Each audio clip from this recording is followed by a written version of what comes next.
Olá pessoal, dando sequência à nossa série de vídeos sobre transtornos de personalidade, hoje a gente vai abordar um transtorno muito comum, que é o transtorno de personalidade antissocial, ou comumente chamado de sociopata ou psicopata, como antigamente era denominado. Quando a gente fala num transtorno de personalidade antissocial, a gente fala naquelas pessoas que têm aquela dificuldade de ter uma interação afetiva, uma interação por completo com o outro. Como assim por completo? São pessoas que manipulam, que enganam, que fazem acontecer as coisas em prol dos seus objetivos. São objetivos frios, sem emoções, que só servem para alimentar o bem-estar daquela pessoa. Ao mesmo tempo, ela não tem um sentimento tão visível em relação a quem sofre as consequências. Então são considerados sociopatas ou pessoas com transtornos de personalidade antissocial. Essas pessoas são pessoas que têm uma falta na sensibilidade e um envolvimento com o sofrimento dos outros. São pessoas que às vezes têm um sadismo muito elevado, elas sentem prazer com o sofrimento alheio.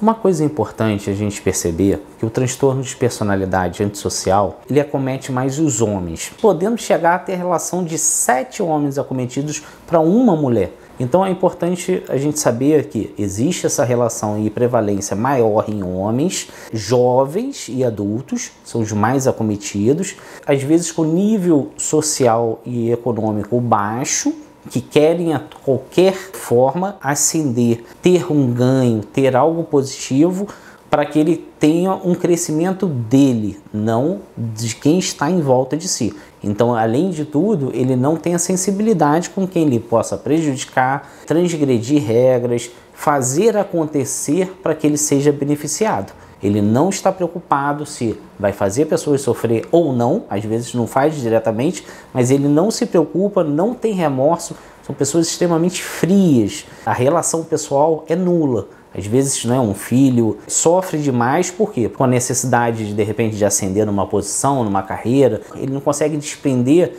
um tempo para o seu filho, então gera consequências extremamente desastrosas dentro da família, dentro do círculo familiar. Então, são pessoas muito frias, muito difíceis de lidar, porque se não estiver dentro do objetivo dela, não vai fazer parte e tanto faz para ela. Continuando da mesma forma que a gente tem feito com os outros temas, é importante que a gente faça a caracterização e o diagnóstico. Quando a gente pensa no diagnóstico do transtorno de personalidade antissocial, a gente segue o DSM-5 e dentro do DSM-5 ficou caracterizado que são necessários pelo menos 3 características para que a gente feche o diagnóstico de transtorno de personalidade antissocial. Primeiro, existe uma grande dificuldade desse indivíduo se adaptar às regras, às normas. Então são pessoas que transgridem a lei, não cumprem regras, não seguem o que a sociedade estabeleceu como correto. Então elas vão ter passagem às vezes pela polícia, várias ocorrências, às vezes furtos, às vezes brigas dentro de boates, brigas entre casais, às vezes troca de namorada, tem outras brigas. Por quê? Porque elas não seguem regras, elas não se sentem culpadas, elas não têm remorso pelo que passou. Uma segunda característica muito importante é a tendência desses indivíduos em falsificar imagens, documentos, regras, motivos. O que eles podem falsificar, eles vão falsificar em prol de um objetivo. São pessoas que às vezes falsificam uma assinatura, falsificam um documento importante, falsificam escrituras de imóveis, tudo para que ele tenha o seu ganho pessoal e os benefícios que ele quer naquele momento. Uma terceira característica importante é a impulsividade ou inconstância que esses indivíduos apresentam. Por quê?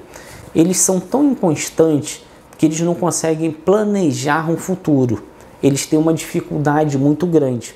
Isso, ao mesmo tempo, gera muitas consequências. Eles não conseguem manter uma relação também, um namoro, um casamento, algo durante muito tempo. Por quê? Porque deixa de ter um objetivo ele não consegue planejar o futuro e para ele aquilo ali não faz o menor sentido. Então são pessoas que não conseguem manter uma relação pessoal, mesmo que com interesse em conquistar alguma coisa.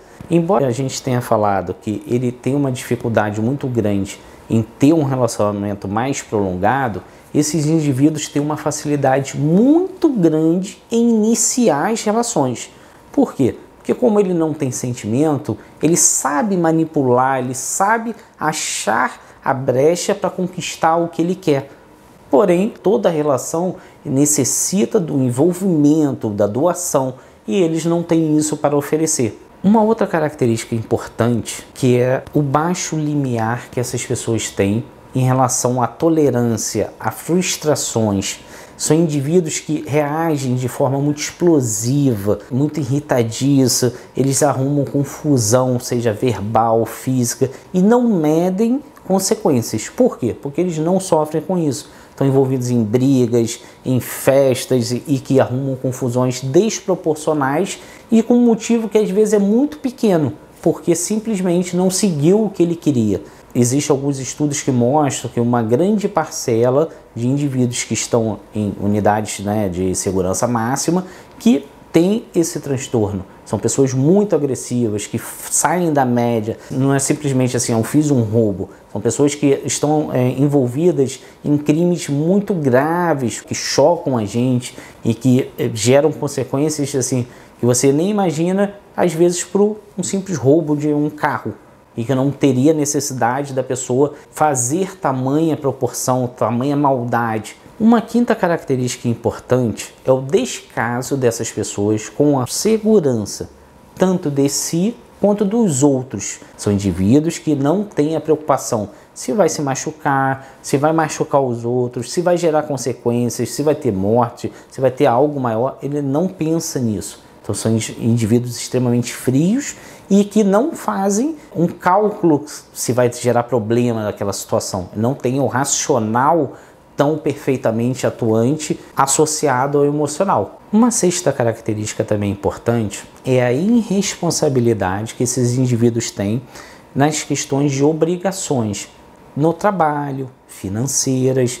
Então, assim, ele gasta demais, ele não honra com os compromissos, então ele não tem essa responsabilidade em manter o necessário para que seja feita aquele balanço entre compras, gastos, necessidades. Ele não existe. E se ele tiver que recorrer a coisas que são extremamente desagradáveis, que fogem à ética, que fogem à moral, para que supra aquela falha dele, ele vai fazer sem medo, sem culpa, sem nenhum problema em resolver aquela questão. Eu sempre gosto de frisar para vocês que são características para a gente que estuda, está passando para vocês de uma forma que vocês entendam, e se tiver alguém que você identifique dentro da sua família que você sofra por gerar consequências também em torno de si, que você possa ajudar essa pessoa a buscar ajuda mais rápido, com um psicólogo, com um psiquiatra, com um neurologista, mas que busque ajuda e que você entenda um pouquinho sobre as doenças. Essa série que a gente está fazendo é uma série não para que você diagnostique, mas para que você entenda